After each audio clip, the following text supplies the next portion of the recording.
Good morning, good morning, good morning, and happy Friday. Welcome to another episode of The Breakfast Show with Marisha LaShay. It is so good to see you guys. Thank you for all of my returners and newcomers. It is Friday, April 11th. Yes, God. Yes, God, I've been waiting for this day. Do you hear me? Meanwhile, this is day 11 of The Breakfast Show with Marisha LaShay, and this show will be coming to you guys for the next 19 days. Meanwhile, first, give it honor to God, who is the head of my life. That's always first things first. Second thing, as anything that I have done, I always set goals. One of the goals, of course, was to lock down a few countries in regards to getting this podcast on the international platform or out there to international countries, and that has been happening. We have locked in the 17th country. Third thing, another goal of mine was to actually increase my listening base. Went from one listener to 1,500, and still, 1,500 and counting, still going as I am on different platforms. Thanking God for all that He's done. God, for allowing my platform to be used to inspire others and to motivate, but also to bring new people and new listeners. So, y'all, with that being said, thank you guys for tuning in. Thank you guys for all of your support. Shout out to my dad just for being a soundboard, for allowing this to even be what it is, because I've been 4 years in, but in a few months, in November, I will be celebrating the big 5 years of being a podcaster, content creator, just going to social media and using it as a positive platform. Meanwhile, just want to let you guys know that the Breakfast Show with Marisha LaShay only shows it 4 times out of the year in the months of April, in the months April, June, September, and November. So definitely please feel free, if you didn't catch yesterday's episode, it is on my YouTube page at Marisha LaShay 1020. Please feel free to go ahead and check it out. You can subscribe. Um, Meanwhile, going ahead on to the next thing, which is the mental check-in, which is rated on a scale from 1 to 10. 1 being the worst day of my life, 10 being the best day of your life. Can I be below a 1? Can I be above a 10? Absolutely. Either one. Nobody is able to tell you how to feel, especially at the start of your morning. For me, if I had to rate how I'm feeling this morning on a scale from 1 to 10, I would say that I'm a strong 9. I'm not at level 10 yet. I'm at a strong 9 because, again, um, I rose very, very, very early today. Already like kind of kicking myself into gear with the week that I have been having with my students, being able to navigate them through state testing, also being able to navigate with getting back into actually teaching content, because again, our focus was just state testing, getting their patients together, getting their stamina together, and also just kind of going over some strategies and things like that for them to be able to navigate through this test. Yesterday, I was on a lot of sideline coaching more than the first 2 days because it was starting to get critical. The first day, it was a walk in the park. The second day, they increased the rigor with the content that they was putting on the state test. And then the last day, it was a lot of extended responses where they had to write, solve for part A, do a lot of typing, and just kind of planning and getting that together. So that's like a lot of side coaching, because a lot of kids were starting to get nervous. So again, when you're sideline coaching and turning around to teach content, you have to have the stamina to do that. So I just thank God for just giving me the stamina. If you haven't already, please feel free to drop your comments on how you're feeling. Depending on what platform you're on, please feel free to do that if you feel led to do so. If not, that is totally fine.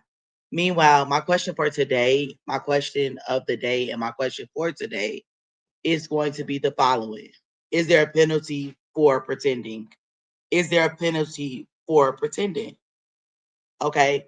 And that's something that we definitely need to talk about. So, first things first, I always like to get into a definition of the word or the focus that I am currently talking about. And when we look up the definition for pretend, according to Webster, they have two definitions. The first one is to speak and act so as to make it appear that something is the case.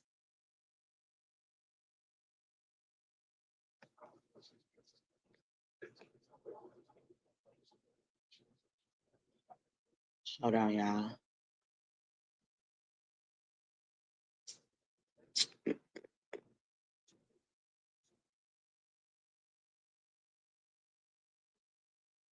Okay.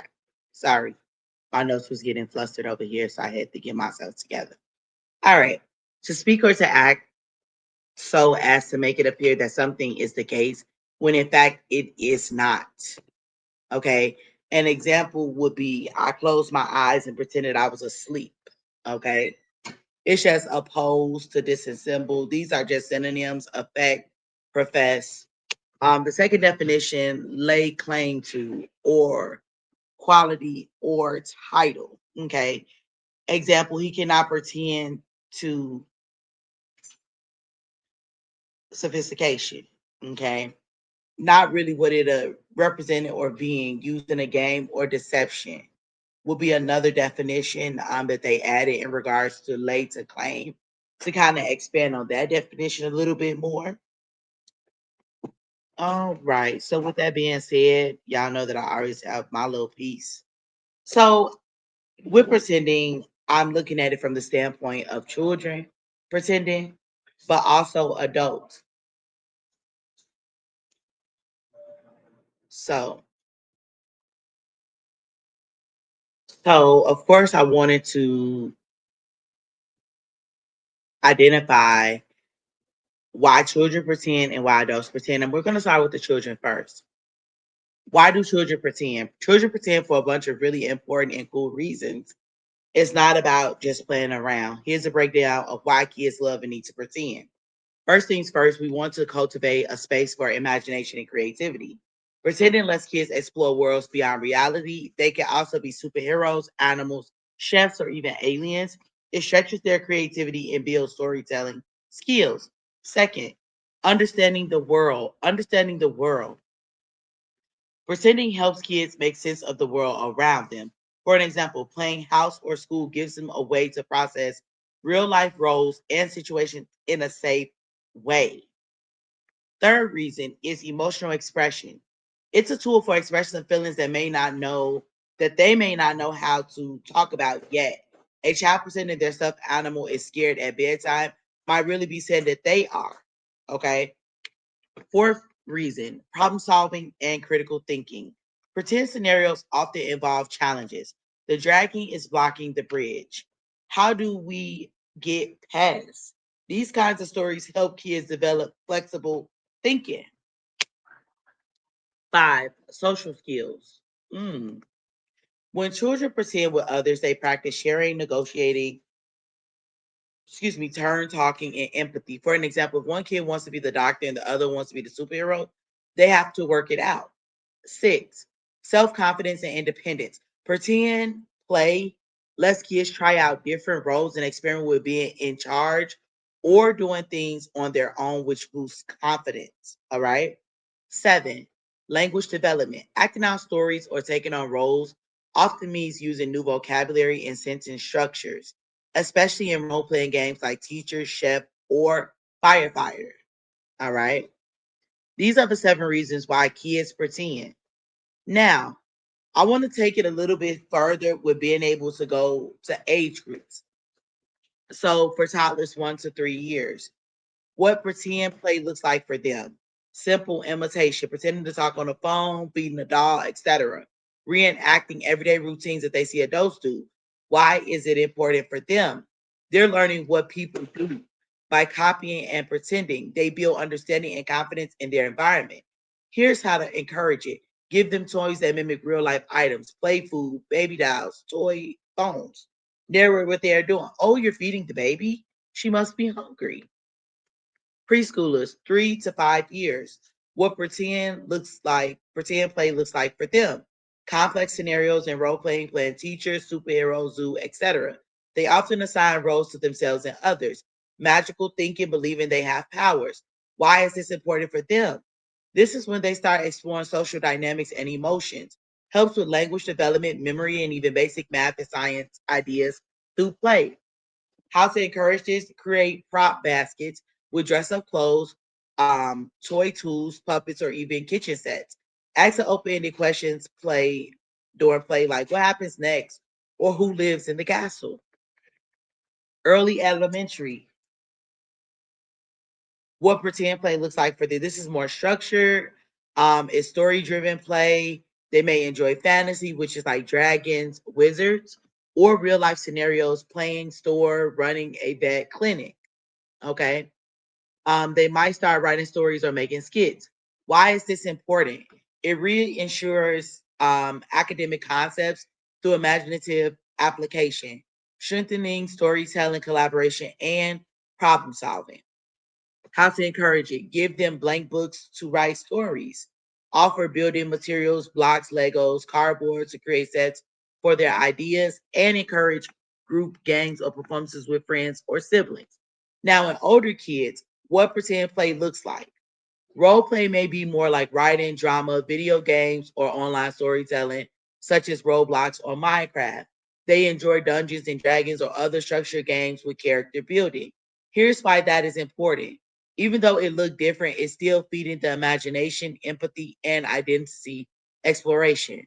How to encourage it: support interest in theater, storytelling, or world building games.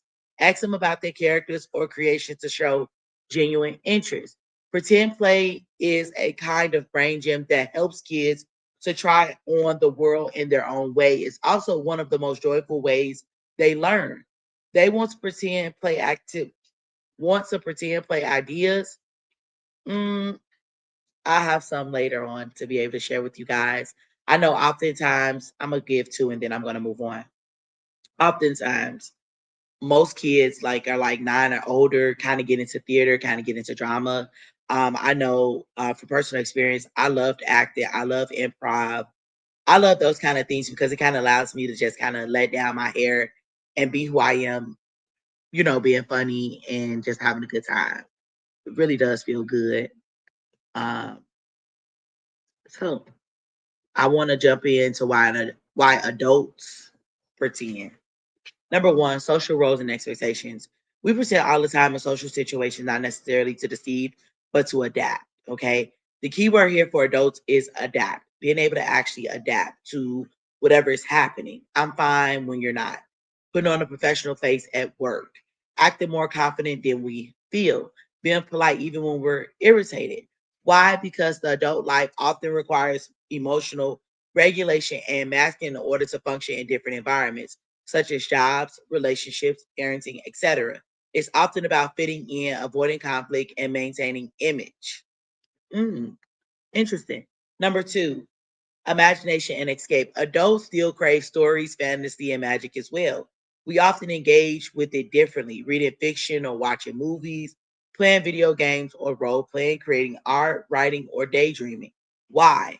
We use imagination and escape in regards to pretend, to escape, to explore, to heal, or even imagine a different version of life. Pretending here comes self-care, become pretending here becomes self-care or a way to process deep emotions. Three, manifestation and aspiration. Sometimes pretending is about becoming. We say, fake it till you make it, acting like a leader before you feel like one, visualizing success and playing the role, dressing, speaking, or behaving as the version of yourself you want to grow into. Why? Because stepping into self sometimes starts with pretending you are there and the brain catches up. Four, connection and play. Yes, adults need play too. Pretending in relationship could look like inside jokes or bits with friends or partners. Role play in romantic or therapeutic contexts. Acting silly with kids. Why? Pretending here fosters trust, connection, and keeps the relationship fun or vulnerable in a safe way. Five, coping and survival. Sometimes adults pretend because the truth is too hard to face all at once. Pretending something doesn't hurt, yet it does. Pretending we have control over a situation when clearly we don't, or they don't even know how to even assess the situation and begin to solve the problem. Pretending a relationship is okay when overall you're going to go back and figure out that this relationship may not be okay. Why? This could be healthy as a short time coping skill or harmful as a long term, which turns into avoidance. It depends on the context. which kind of brings me into my question for today when I talk about is there a penalty? Yes, because if you're on this ride for pretending for too long, it's going to turn into a long term avoidance. And it could be problematic because, again, you could thrive pretending for so long that you begin to go and move into other things such as addiction, obsession, fraud. Okay. The overall bigger picture here is not to let pretend overtake your life where you are going to have a penalty, whether it's paying with your life or others' lives. It's the overall message for today. So I wanted to compare the two, why adults and kids, how is it different about it? So here we go. And we're talking about the purpose, awareness, emotional root, the style, the social use, the form. Kids versus adults pretending. Our purpose, the children, explore, learn, and make sense of the world. Adults to cope, connect, perform, or achieve a goal. Awareness for kids, often unaware it's pretend, it's real to them. Adults fully aware it's pretend, often intentional. Okay. Because as adults, we don't sometimes pretend with other adults, but sometimes we can also pretend with children. And I find myself sometimes I do get into character with them, like, oh, hey, they know that they can decipher between Miss Morris when I'm playing, when I'm serious, right? Emotional root, curiosity in children, wonder and playfulness in adults, pressure, protection, ambition, or emotional need. All right. Style. When we look at children, wow, imagination, anything is possible. Adult. When we're pretending, our style is often rooted in realism, metaphor, or structure. Social use. Practice roles in empathy. Practice roles in empathy, which is seen in children, and in adults, it's maintaining the roles and managing the impressions. The form.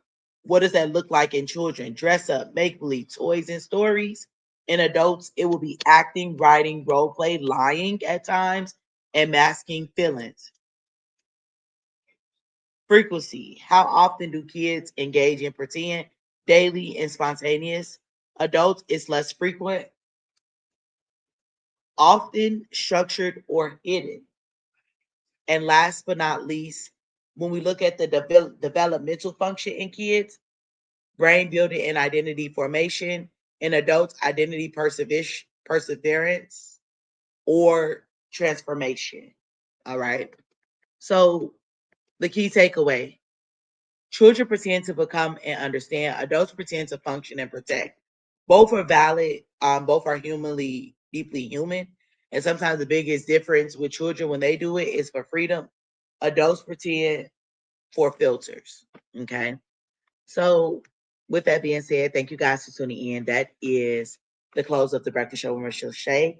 I appreciate you guys tuning in and actually listening. I appreciate it. So, with that being said, I'm out of here.